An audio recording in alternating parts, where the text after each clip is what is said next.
All right, welcome to the first meeting of the Capital Budget Subcommittee. We have a robust agenda today. We're starting with our capital fiscal briefing to give us an overview. And we are joined by Matthew Klein. And Mr. Klein, great to see you. You're on. Okay, I will attempt to share my screen.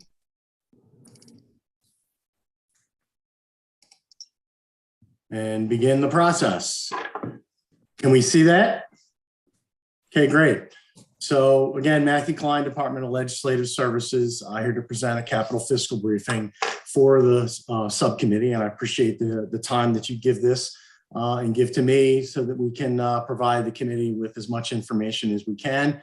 Like all things, this briefing will begin on page 1.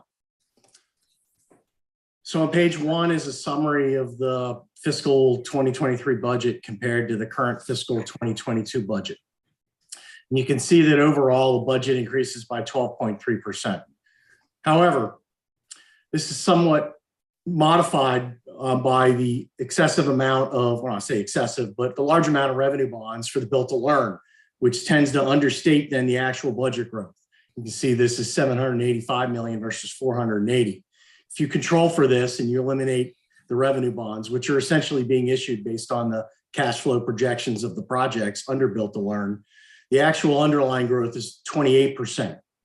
And if you control more and just look at general obligation bond funds, general funds, and bond premiums, otherwise state funds, the underlying growth is 31% compared to the current fiscal 2022 budget. And as I'll discuss a little bit later, the fiscal 2022 budget has already been enhanced relative to what was presented when the budget was introduced. The fiscal 2022 budget was introduced last session.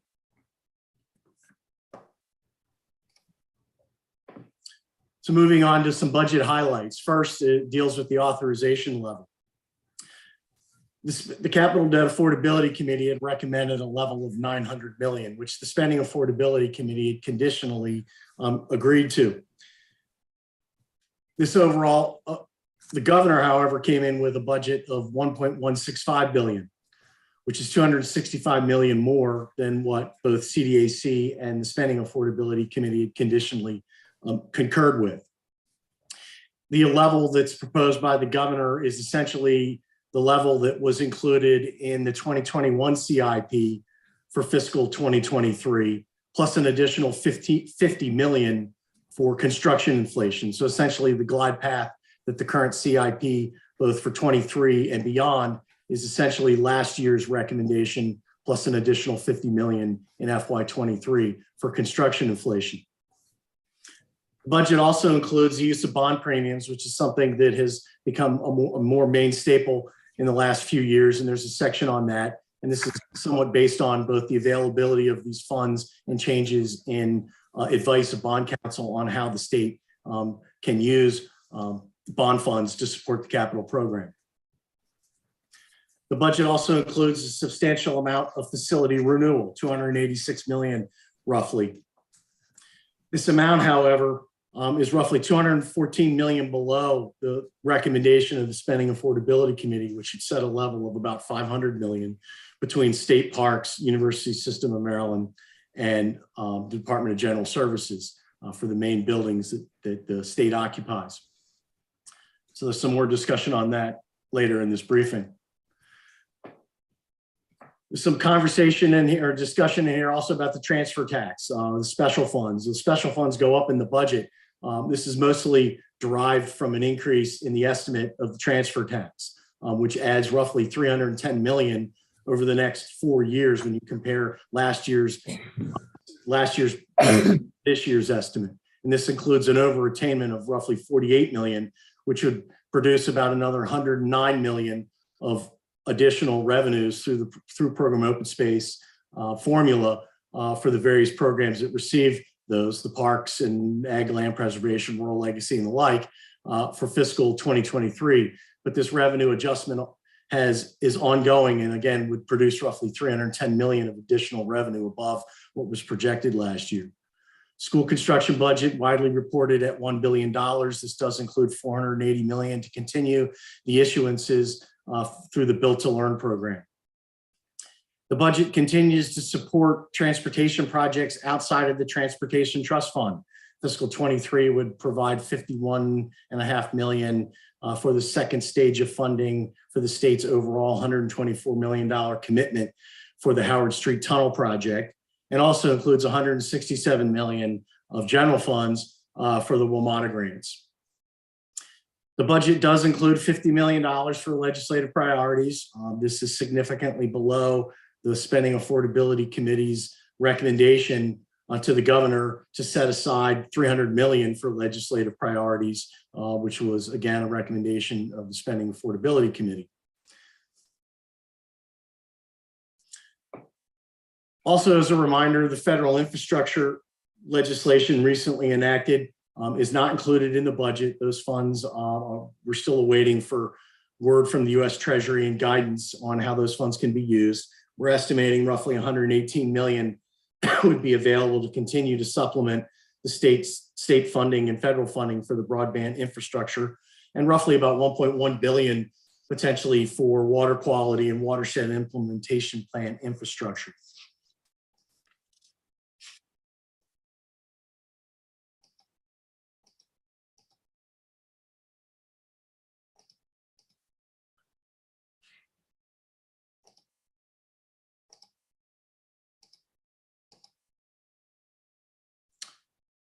Okay, well, this one's not working very well, so I'll just shift it up. So the next several pages and the next several charts, the next 5 charts on pages 3 and 7 are going to try to unravel the fiscal 23 budget. We can compare that by fund source compared to both the fiscal 2022 actual, but also more importantly, what was programmed in fiscal 23 in last year's CIP. So we can see the expansion of the capital program not only in 23, but relative to 22 and relative to what the plan was. I mean, overall, the budget increases $1.4 billion or 61%. However, the general obligation bond and general fund portion of this is about $1.3 billion, $1,034 million, which is roughly 80% higher than was planned for fiscal 23 in the 2021 CIP. And again, this was before the enhancement to the state's revenues, which came really in last March, which allowed for the enhancement of the capital program during fiscal 2022. So while there's a $412 million increase in the current budget relative to last year's budget, relative to what was programmed, it's a $1.4 billion increase overall. And again, a little over $1 billion or 80% higher for general obligation bond funds and general funds and other state funds.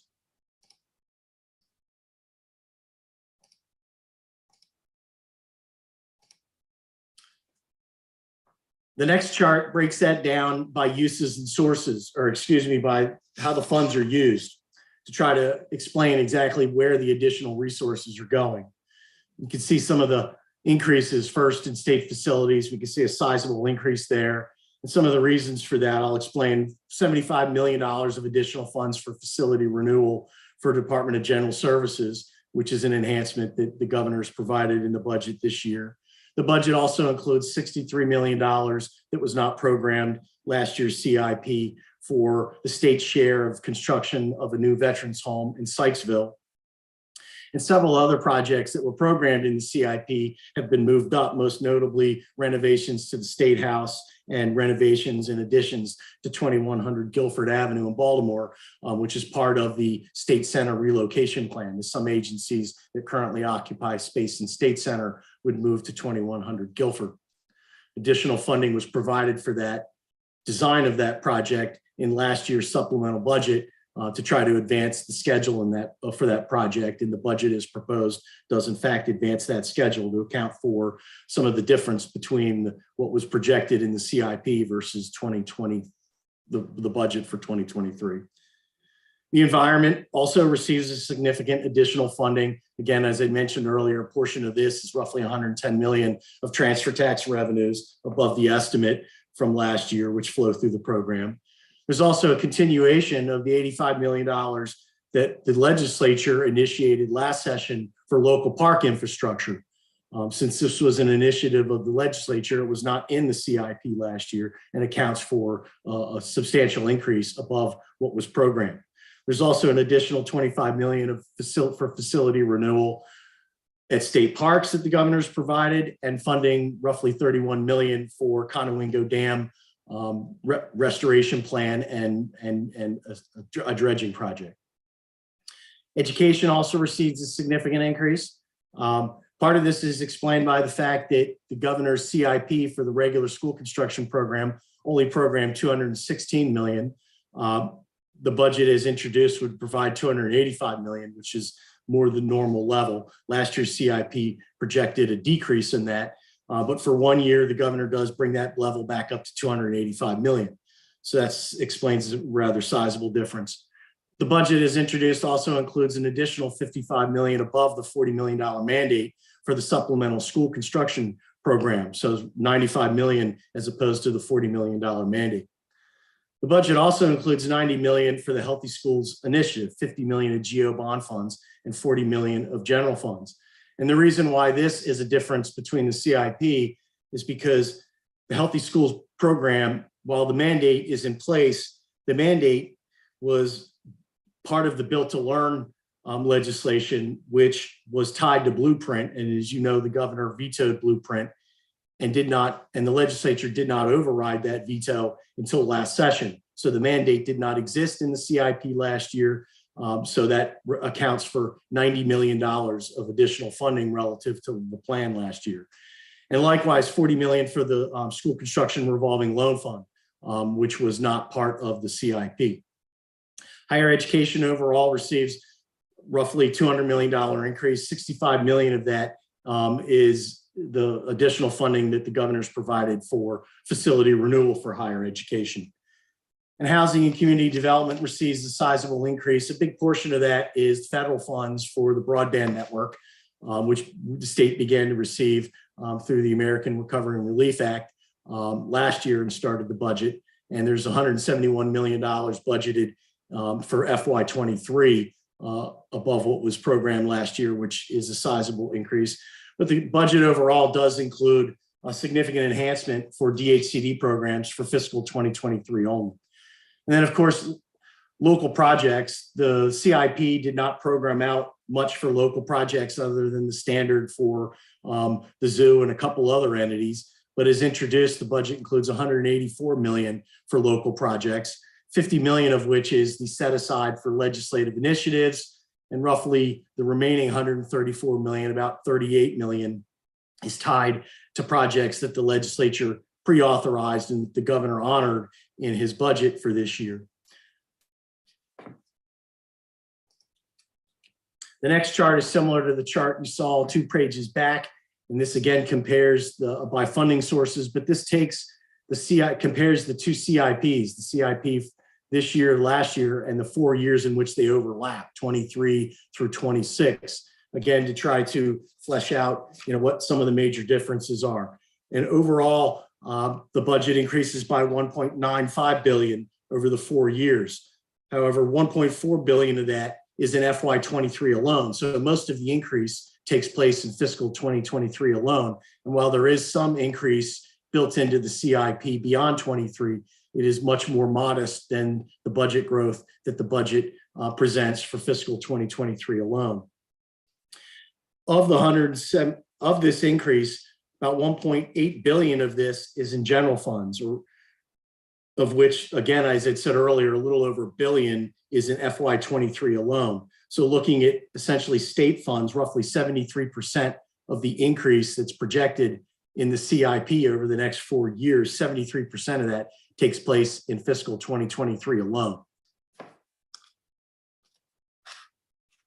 The next chart, again, begins to break that down by how the funds are being used. And as I explained earlier, you can see where most of the increases are. They're very similar to the increases that you see in fiscal 2023, again, because most of the increase takes place in fiscal 2023. So the usual suspects, state facilities, the environment, education, housing and community development, and higher education and local projects all receive increased funding in the CIP overall. So you can see where the priorities are built in the 5-year plan. And then looking exclusively at state funds, general obligation bond, general funds, and bond premiums, you can see the increase, the 1.793 increase, a little over $1 billion of that is just in general obligation bond funds and general funds. So you can see where the state resources are being dedicated to in the differences in the spending plans.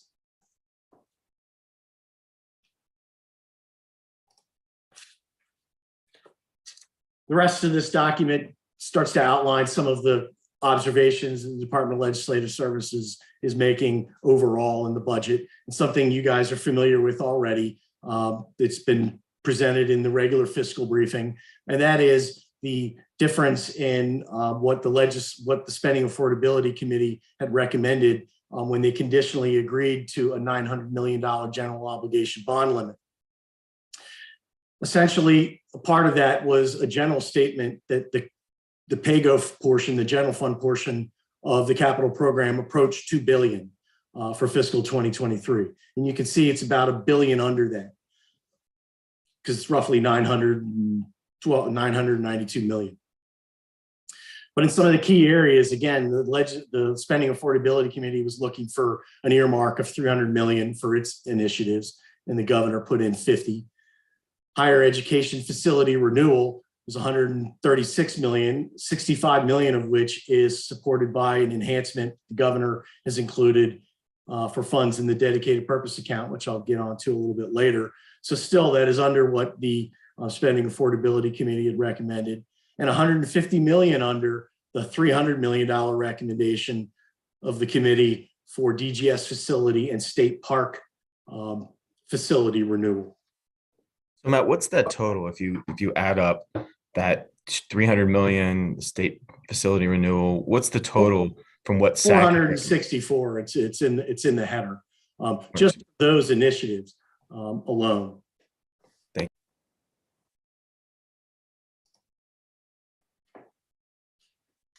you.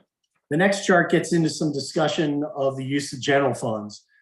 As a reminder, the green is the general fund portion that goes to the regular program, and the yellow constitutes the general funds that the state has been providing for the WMATA grants going back to fiscal 2020.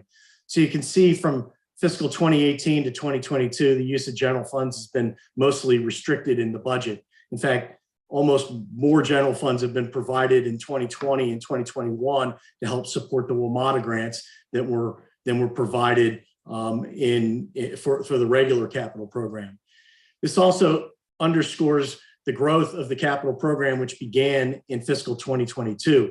The column for the 2022 allowance is 23.3 million, and that's how the budget came in last session. But by the time the legislature had final action on the budget and supplemental budgets brought in by the governor to reflect the state's strong cash position, the general fund portion of the budget had increased to 452 million. So again, the expansion of the capital program really began at this time last year on deliberations of the current year's fiscal 2022 budget. And you can see the allowance for fiscal 2023 is pretty substantial. And again, this reflects that in the out years, while there is still some continued growth and use of general funds, that has been essentially mollified and reduced relative to what is being proposed for fiscal 2023. The Department of Legislative Services, however, has several observations concerning this, and the administration's plan to spend more than $400 million annually on PAYGO beyond fiscal 23, from fiscal 24 through 27, is supported by withdrawing roughly $300 million each year from the rainy day fund. The implications of this include the fact that there's a lot of decisions and discussions on how to use the state's fund balance and the money that's now in the rainy day fund. And these purposes may leave the capital program overcommitted in the out years should those additional resources still not be available in the rainy day fund to support the program spending that's in the CIP. So there's some risk there. Also, this establishes a precedent for using the rainy day fund to support capital projects rather than to mitigate the impact of modest revenue shortfalls, and illustrates the potential benefits of the General Assembly establishing general principles on when and how to withdraw funds from the rainy day fund. And furthermore, this also illustrates that much of the general fund growth in the budget in the out years, again, continues to support the WMATA grants. The next chart illustrates where much of the general fund enhancement to the budget has been budgeted by the governor, which is in the dedicated purpose account. Roughly $430 million of general funds, plus another $24.7 million of general funds that are there for the program open space, and another $171 million of federal funds for the broadband network are in the dedicated purpose account. And the dedicated purpose account was established to retain appropriations so they could be spent over multiple years. They have 4 years to spend these, and otherwise any monies left over would revert to the rainy day fund. All but the WMATA grant would require a budget amendment to move those funds out of the dedicated purpose account into the budgeted agencies. And so this was intended to provide more oversight by the Department of Budget Management when decisions are made on how to spend these funds, because most of the decisions on exactly what projects would fund, for instance, the additional $75 million for facility renewal, those conversations are still ongoing, and putting the funds in the dedicated purpose account will allow for time for the agencies to work with the Department of Budget Management to select what projects would be funded to ensure that they're ready and they're properly budgeted. And then the release of those funds would require budget amendment and, again, additional review and scrutiny by the legislature and by our department on your behalf. And again, only the WMATA grants would transfer without budget amendment once the budget is passed.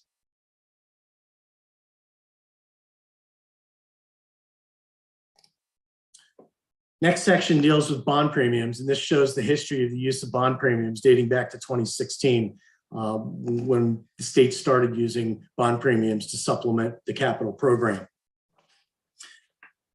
Bond premiums were only used 2 of the 5 years between 2016 and 2020, and most of that was initiated by the legislature in trying to expand the capital program and its purview of the capital program, and to fund initiatives that the legislature desired in each of those sessions.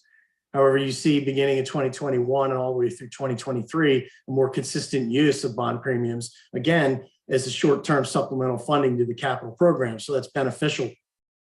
And the reason you're seeing such a large increase is not just the availability, but requirements based on advice of bond counsel that limit the amount of bond premium that can be used to support debt service, which otherwise these bond premiums could potentially be available to reduce the general fund subsidy for debt service in the annuity bond fund. But based on bond counsel advice, use of this for debt service is limited. And so this opens up the door to use more of these funds to support the capital program.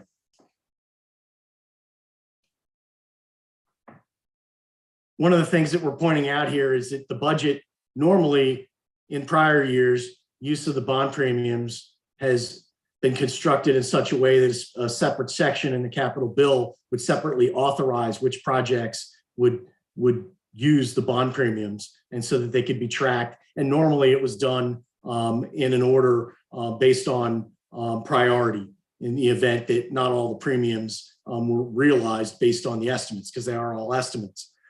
Language in the capital bill this year, however, changes that policy somewhat to give the treasurer flexibility in selecting which projects to fund. So the $210 million that's in the budget for bond premiums is essentially baked into the overall $1.4 billion of bond proceeds that are enumerated for each of the projects in the bill. So there is no separate section. And this does provide flexibility to the treasurer's office to ensure that those funds are being used for things that that wouldn't require the issuance of taxable bonds, and more importantly, to ensure that those funds are used rapidly, which is an important factor in using those funds for federal requirements. You would like to spend those funds down as quickly as possible, and this would allow flexibility for the treasurer's office to do that. However, this change in policy has advantages to the extent that the amount of proceeds realized are less than the amount included in the annual budget, state authorization levels would have to be adjusted accordingly if those revenues did not produce as estimated, or potentially in out years, revenues from future budgets would have to be used to cover shortfalls for what has been authorized in the current year budget. And so that's an observation on how premiums are being used and how different that is from what we've seen in prior years.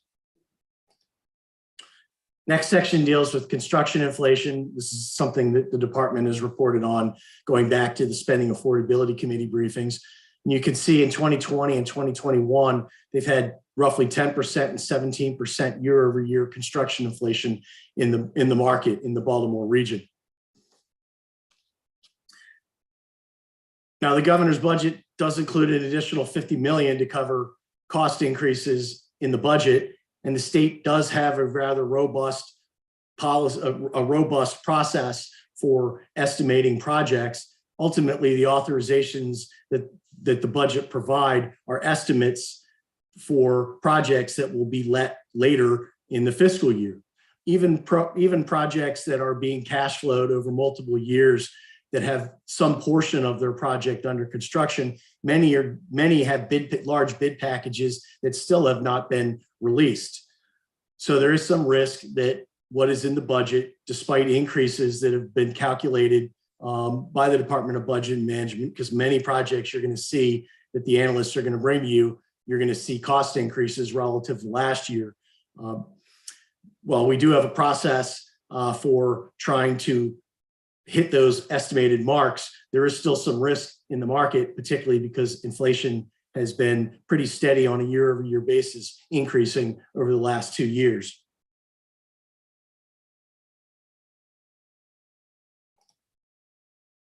And the next chart shows the indice on a month-to-month basis. It peaked in September of 2021. We began to see that go down in the latter parts of 2021, but creep up again in December and January. So again, some risk that the projects that are in the budget may yet still be underfunded, as well as projects built into the CIP in the out years. Likely those projects will require additional funding over and above what's programmed. The budget does include an enhancement to the Construction Contingency Fund as another source of funding to try to cover shortfalls, particularly for projects for projects that have gone to contract outside of the legislative session, when the committees can consider enhanced funding. And the Construction Contingency Fund provides a source of funding for agencies to go to. The $5 million would increase the fund balance to $13.8 million, which is above the statutory cap. And there's language in the budget which allows for that to be increased above the statutory cap. And while this is a source of additional funding, $13.8 million is a relatively small amount and could be absorbed rather quickly if a couple projects came in significantly over budget and required funds in order to go to contract outside of the legislative session. The next section just talks about some of the risks and some of the implications of a capital program that is increasing not only the regular capital program, as I discussed earlier, which is expanding by roughly $2 billion over the CIP. Expansion of the capital program also includes federal funds through the American Recovery and Relief Act, which provided $247 million, mostly used for broadband and to health and to enhance the Healthy Schools Initiative Fund. But also the Federal Infrastructure Act, which was enacted in November 2021, is expected to bring in a significant amount of funding. As I said earlier, roughly $118 million for broadband and roughly another $1.1 billion for water and wastewater projects. So again, the state's expanding, the federal government's expanding, but also the state has used additional resource, has expanded the capital program through the use of revenue bonds.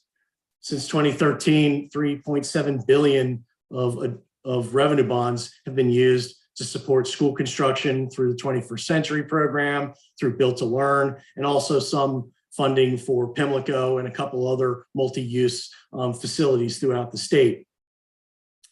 So this has provided a rather sizable expansion of the program outside of the normal capital program.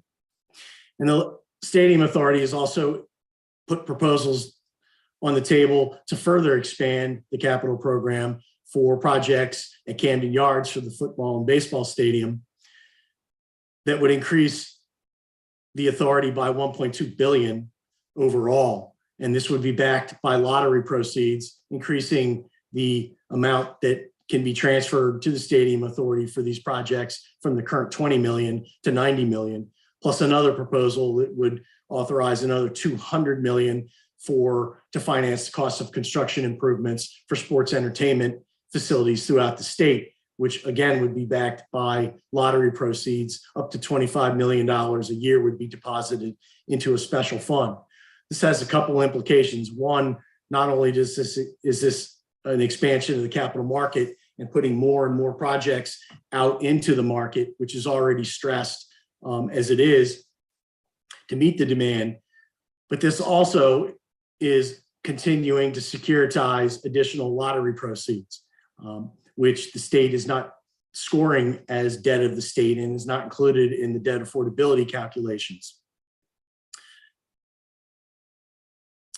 This also does impact the affordability ratios as the state continues to increase the securitization of the lottery proceeds, which would otherwise go to the general fund. And that does have an impact, although small, but still has an impact on the overall affordability ratios as there's less revenue in the denominator in that calculation.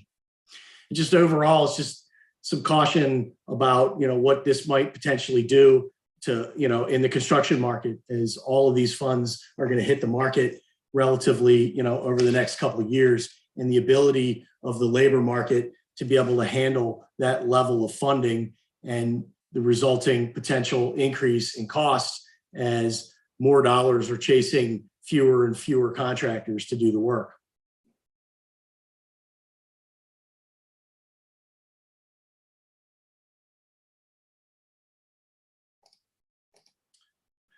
Next section just again highlights the use of the state capital program to support transportation projects. I've kind of already covered that. The next couple of tables, illustrate the current cash flow plan for the Howard Street Tunnel. Again, the state's commitment's $124 million of state funds, plus additional resources from MDOT for a total commitment of $202 million. My understanding is that MDOT's working on a revised cash flow that would not be available till the end of February. So this is the most up-to-date cash flow for this. And then also, again, illustrating the WMATA grants and how the WMATA grants have been funded. While some special funds have been used from MDOT in 2020 through 2022, most of the WMATA grant has been covered either through general funds or bond premium funds, bond premiums being in the blue. And the projection is to continue to use general funds through the 5-year purview of the CIP.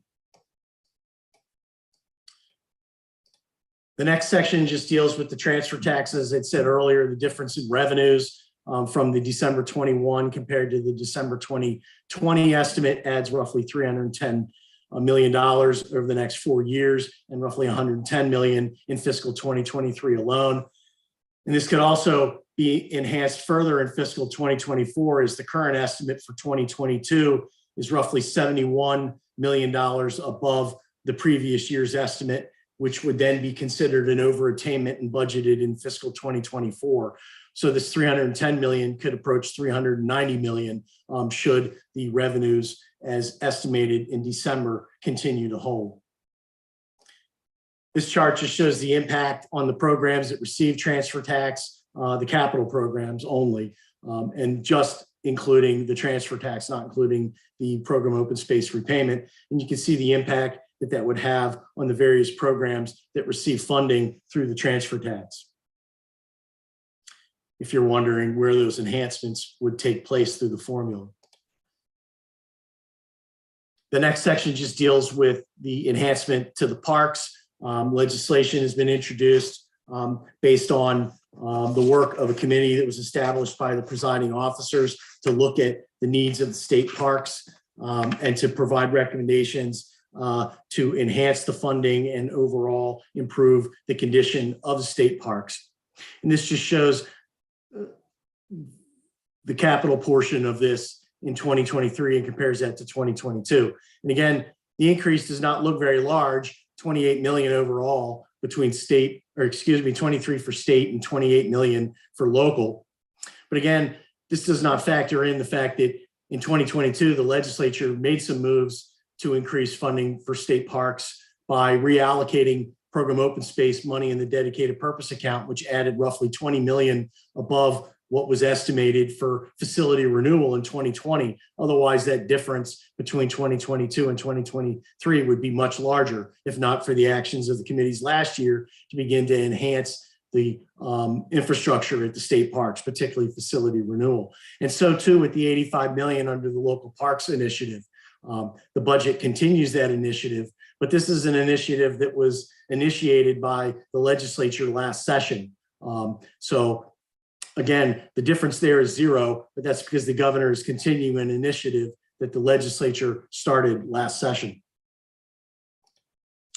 And the last chart before the appendices, which I'm not going to cover here, just shows what the current transfer tax replacement plan is.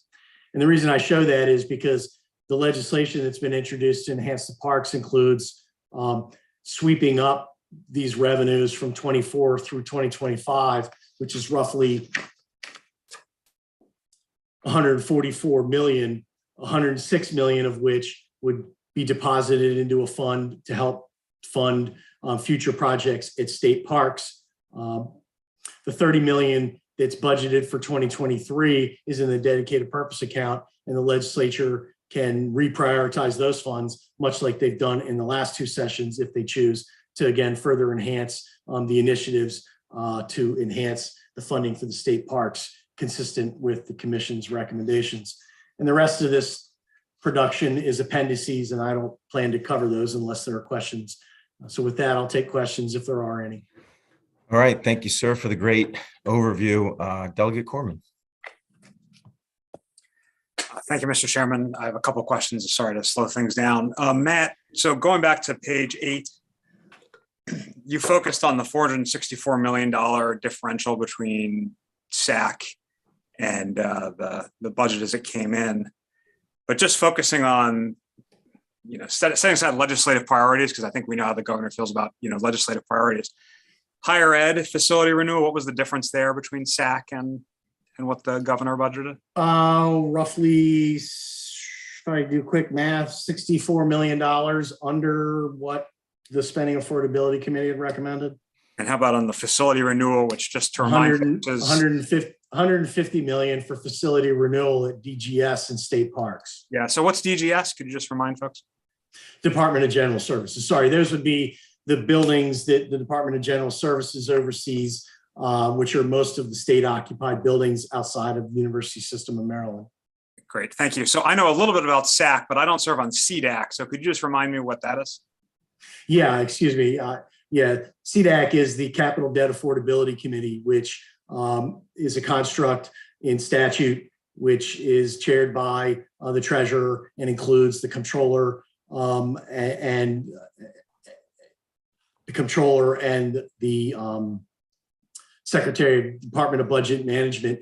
And they initially set the general obligation bond, new general obligation bond limit for the upcoming year. And then the Spending Affordability Committee then has a crack at it and has their own recommendations.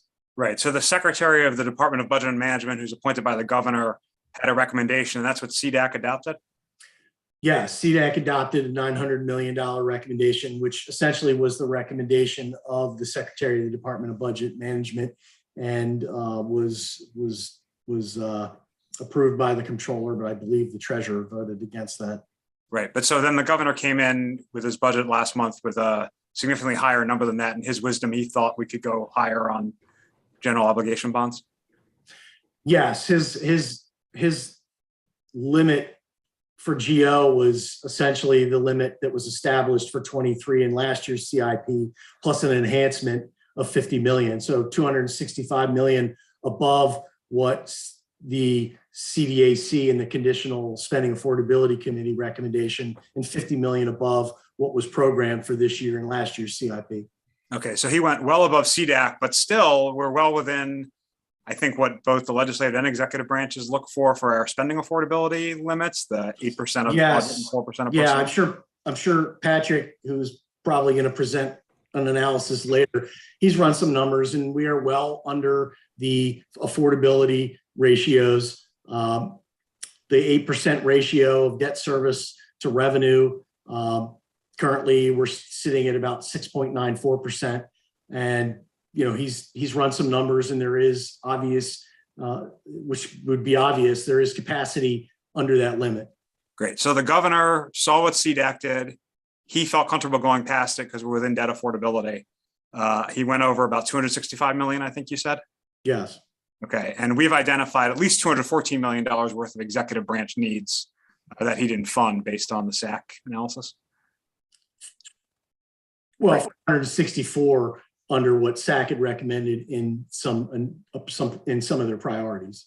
Yeah, so I was giving the higher ed. I was still in higher ed. Oh, okay. Yes. Yeah, no, you're right. That's not necessarily executive branch, but you're right. I really appreciate the quick summary. Thank you. Thank you, Mr. Chairman. Thank you, Delegate. Other questions for Matt? So I guess, Matt, the takeaway is that, you know, though we have a significant capital budget before us, it is well short of the priorities that this legislature has already outlined. And those priorities are probably not the sum total of the needs that we have in the capital budget. And so this committee is going to be charged with this session, you know, vis-a-vis an overview of not only analyzing all the projects before us, but really finding a way to fund those $400 or $500 million in projects that we know that our communities need.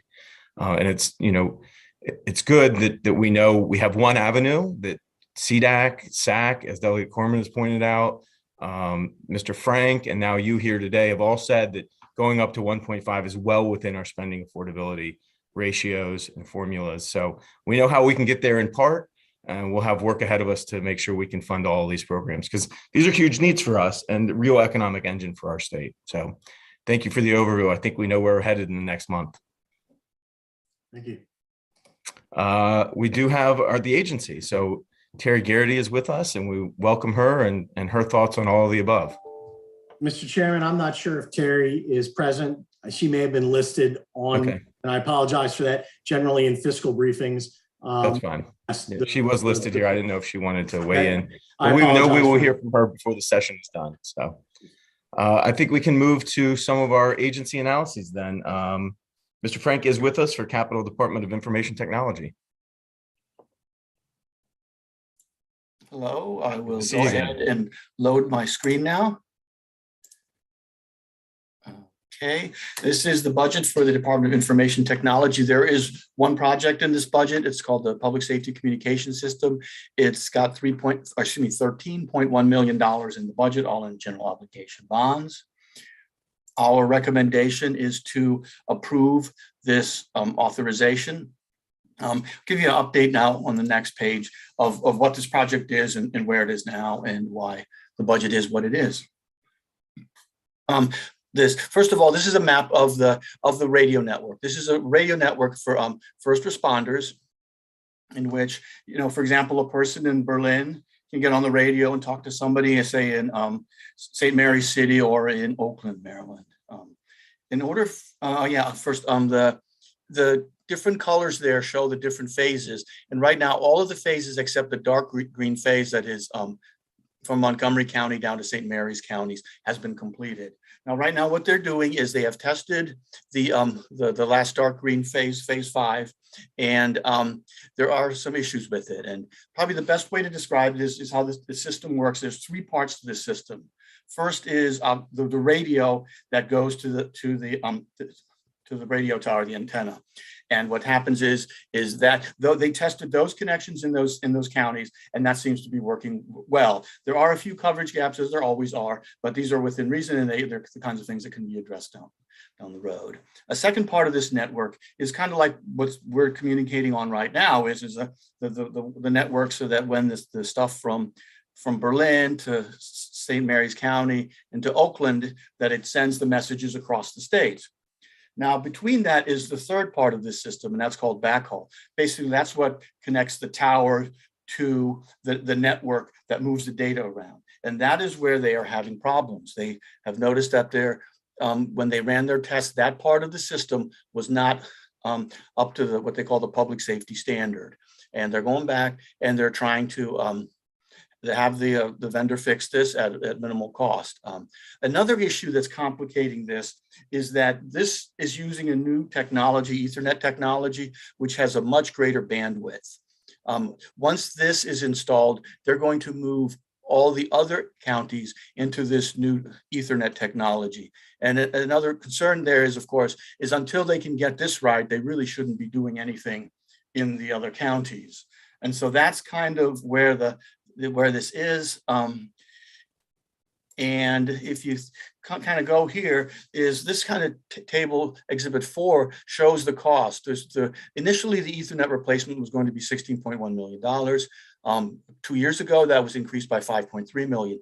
Now, there is an additional cost. What the Department of Budget and Management has done is given them another $7.6 million for this.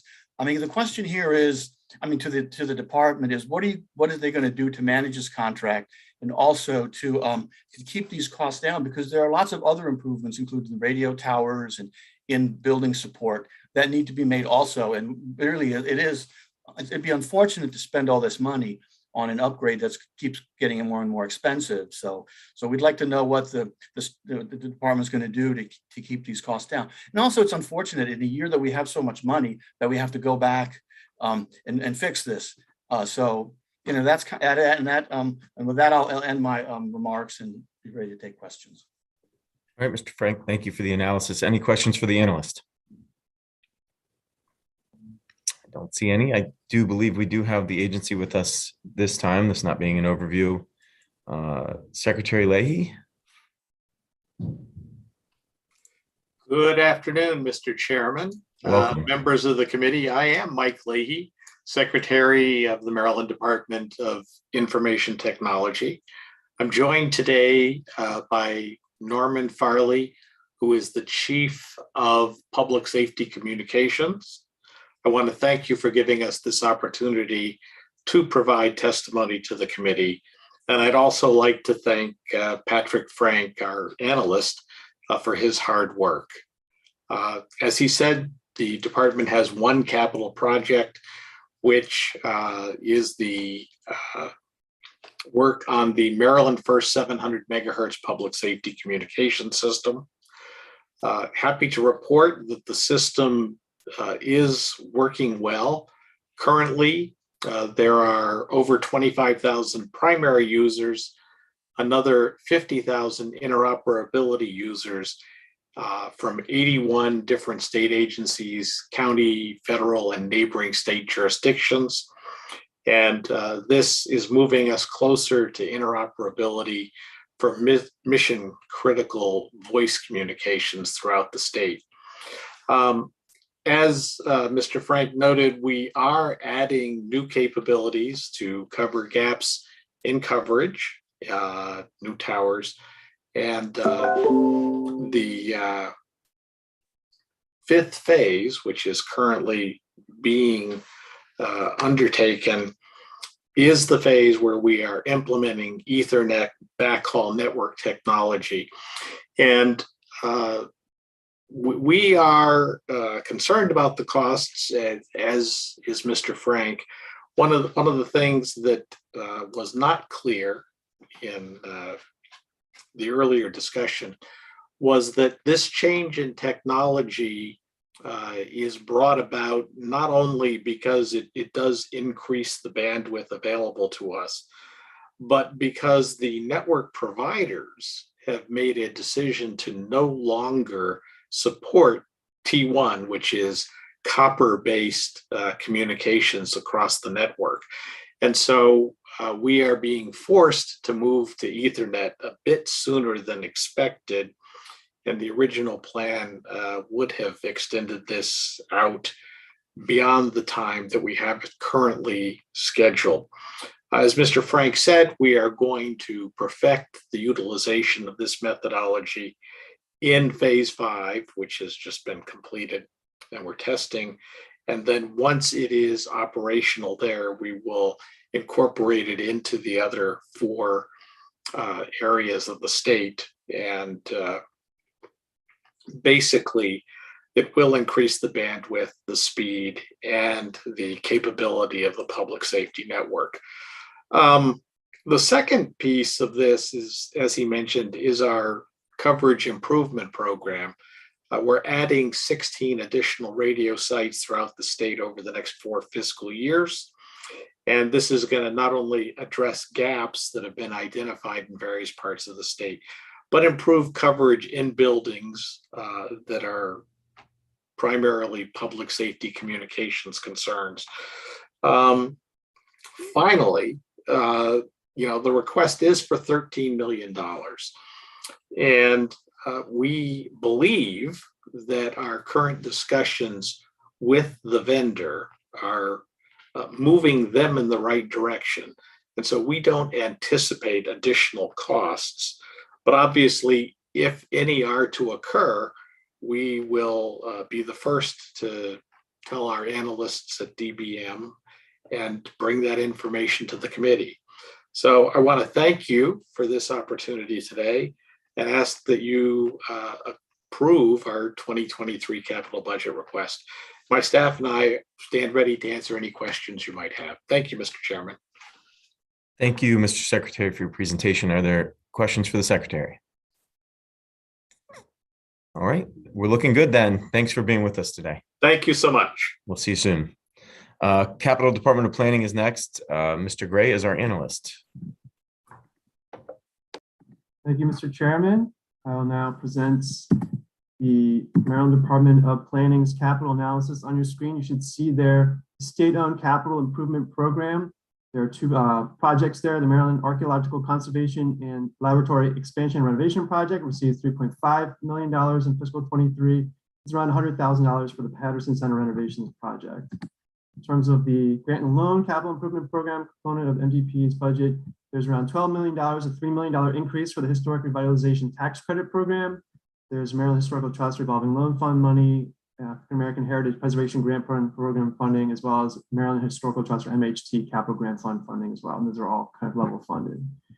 In terms of recommendations, DLS is recommending concurring and approving the PAYGO and GEO bond authorizations. In terms of getting right into first project, here is the Maryland Archaeological Conservation Laboratory Expansion Renovation Project. So project delays in terms of design have been delayed, construction as well. They're looking at construction maybe completing in May 2024. So that's going to cause some problems potentially for their collections. They do have a substantial amount of boxes they collect for other entities and for the state as a whole.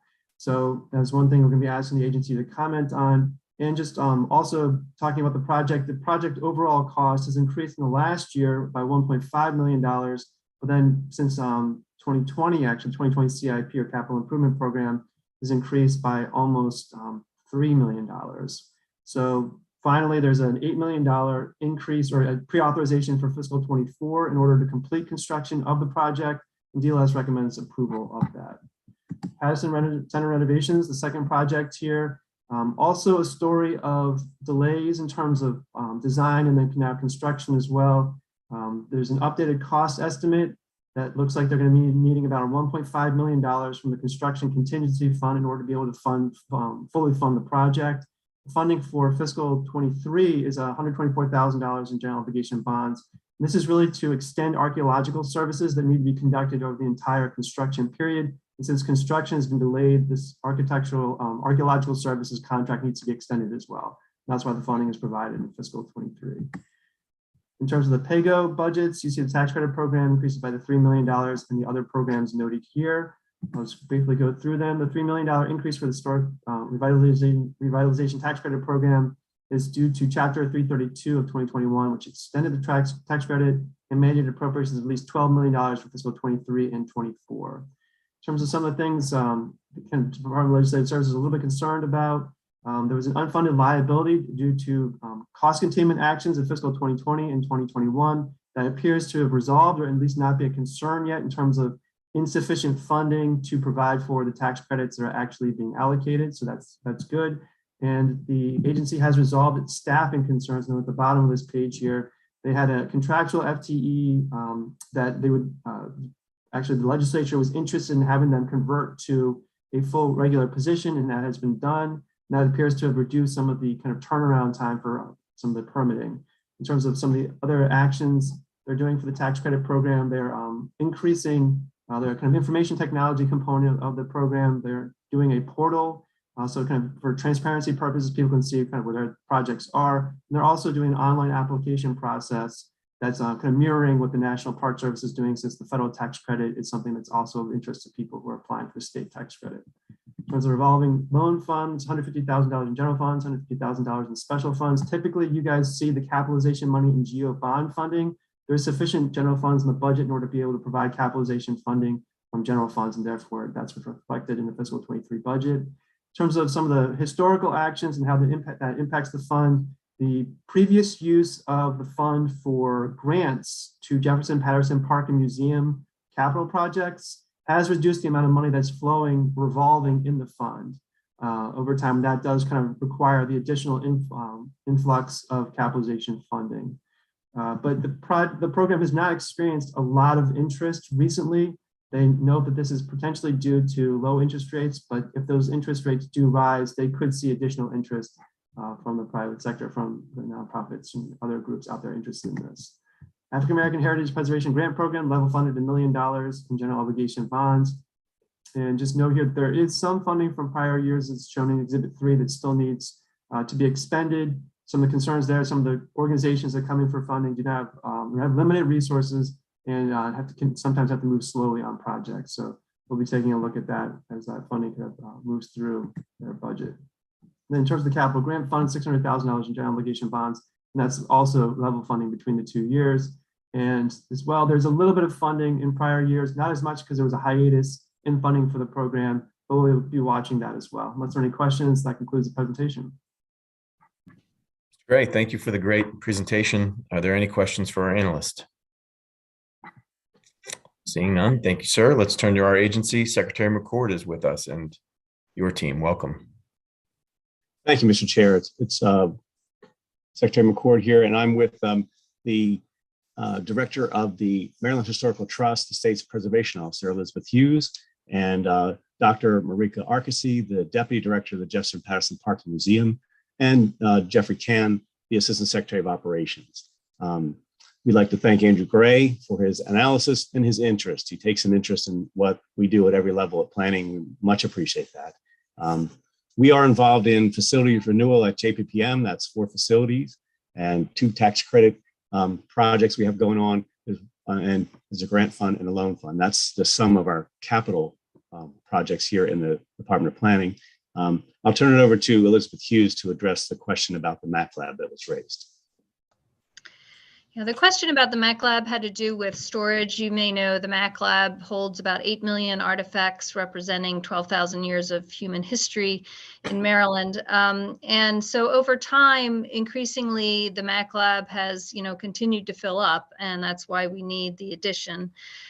We have tried to rehouse collections to conserve space as much as we can, and we really are at a point now where it's fairly clear what our remaining space is. Right now, we have space for 550 boxes, and when I speak of boxes, these are the chloroplast sort of cube square boxes. We have anticipated 689 boxes that we will be receiving this calendar year. That tells you that we are going to run out of space by the end of the year. For that reason, we're very hopeful that the design and construction schedule will remain on schedule. DGS has been a great partner in working with us through this process, and delays happen, but at the end of the year, we will be entirely full based on our projections, which we're confident in at this point. Thank you, Ms. Hughes. Any questions for the agency? I don't see any. So, Mr. Secretary, thank you. Thank you to your team. Have a great day. Thank you very much, Mr. Chair. Appreciate it.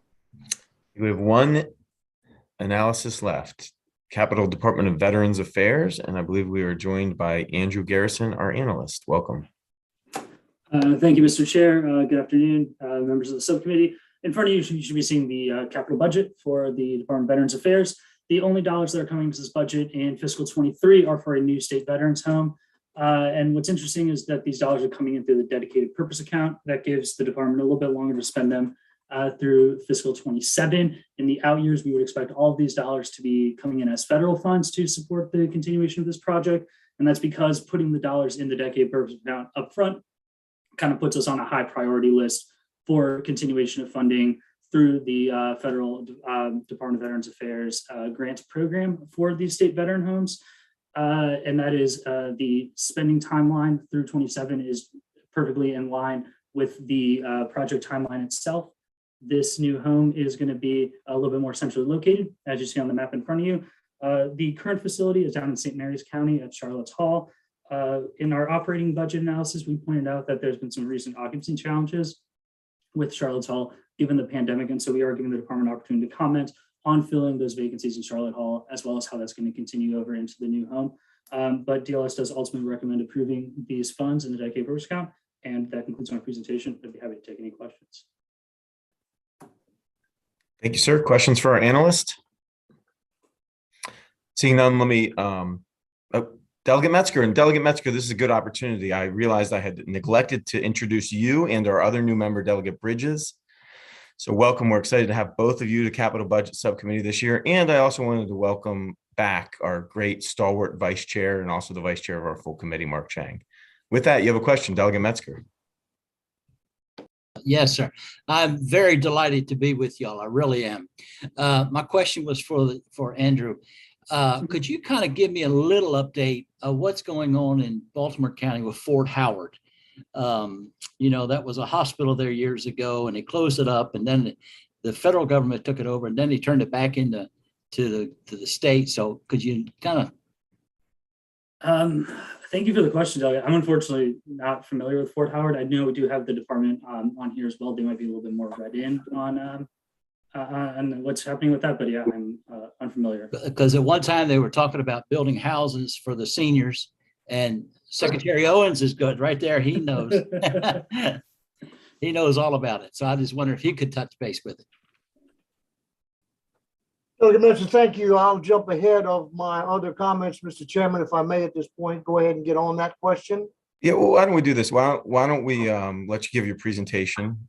And Delegate is okay. We'll let him present because we don't know what he might answer or might not answer. That's fine. And then we'll come back to you with the question at the end. That's fine. And that way I can welcome Secretary Owens. You know, Secretary, people don't know, I got my political start driving around, and Delegate Proctor knows, driving around then Delegate Jim Proctor and Delegate Owens and Mike Miller around parades in Calvert County. And don't forget Delegate Valerio. That was Delegate Valerio was with us. Lady, with the Senate President, 2 chairs of subcommittees, chair of the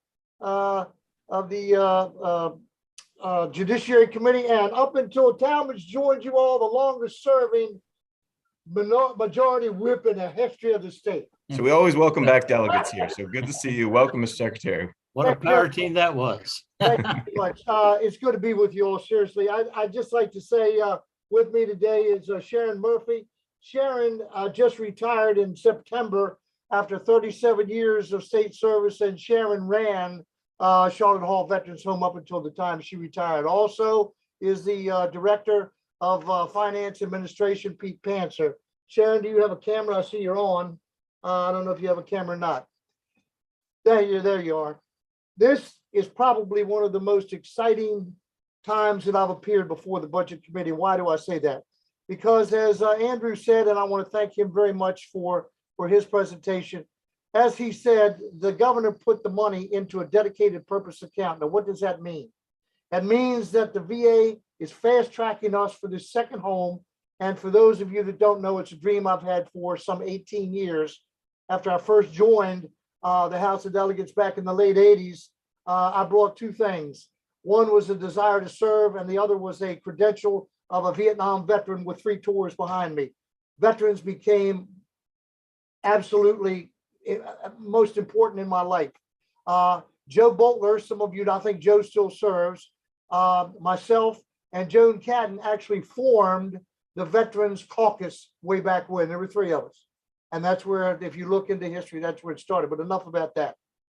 This project, and for those of you that don't know, it's a 65, 35% split. The VA picks up 65% of the funds.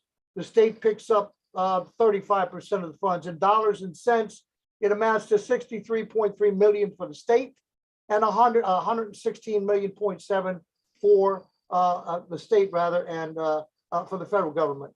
We are just so excited about where we are. Sharon, as I said, has retired. She's back as a contractor, and she joins our deputy secretary, who are focused on this project. They're honed in on it and have a laser focus on it, have been following it straight through. I want to thank DGS for all they've done for us as well. But again, I can't tell you, we were so fortunate to pick the land up. Why? Because it was state land up in Sykesville. And Deputy Secretary Flynn can tell you more about that. He actually served as a state trooper years ago with another state trooper who told us about excess land that was going where, Bob?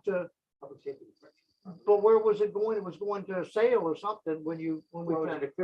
It was in the clearinghouse to be disposed of, and Bob latched onto it, and the rest is history. So I'm not going to belabor this any longer, just to tell you that the property is in Sykesville, and we are just so excited to be at this point, at this juncture, at this point in time with the money in the budget for our second veterans home. Delegate Metzger, if you want, Mr. Chairman, if you want, I'll address the other question. Sounds great. Thank you. Okay, Delegate Metzger, that actually we should have been what we're talking about today years ago. The VA did clear for that property. They gave it to us. We had it. The problem was when the topo was done, it was not suitable. There was too much water there, I guess is the best way to say it. It was a high water table, it was saturated, and they just pulled back on us. So that's where it fell apart. And that's your short, quick answer. So with all those beautiful old homes, it's still too much water? That was our understanding, but they've taken that land back. So we don't even have a possession of it anymore, to the best of my knowledge. Now, you are aware of what's going on with the homes that they remodeled and they rebuilt up at Bear Point. Yes. 5 homes up there. That's a tremendous opportunity. I went to that ground. That's kind of where I was heading with this in Fort Howard. Yeah. Well, I wish we could have continued on. If you have any questions about the new paradigm, Bob and Sharon are very familiar. They've gone down to Virginia to look at, and we are learning at other veterans, Department of Veterans Affairs around the country from mistakes they made.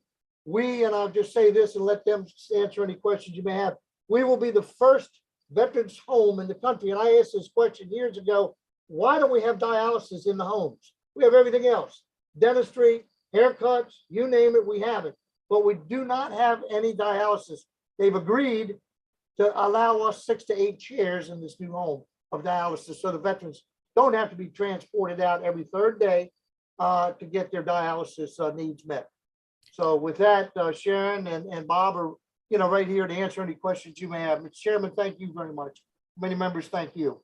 Thank you, Mr. Secretary. Not to belabor it, but is there a way that I can get in touch with the county council and maybe put you two together and see what we can work out at Fort Howard to see if we can get it back? Absolutely. Okay, thank you. Yeah, you're delegate. You can, secretary will answer your calls, That's it. Call them up. That's it. All right.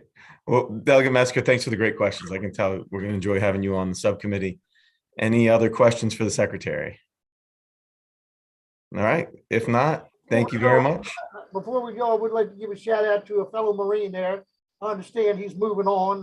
Delegate is going to be moving on to higher ground, but Semper Fi, Marine. I'm fine. I'm still here though. I'm still here. Don't forget about him. Don't forget about me. Yeah.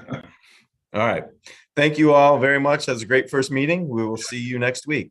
We're adjourned. Thank you. Sharon, thank you. Pete, thank you.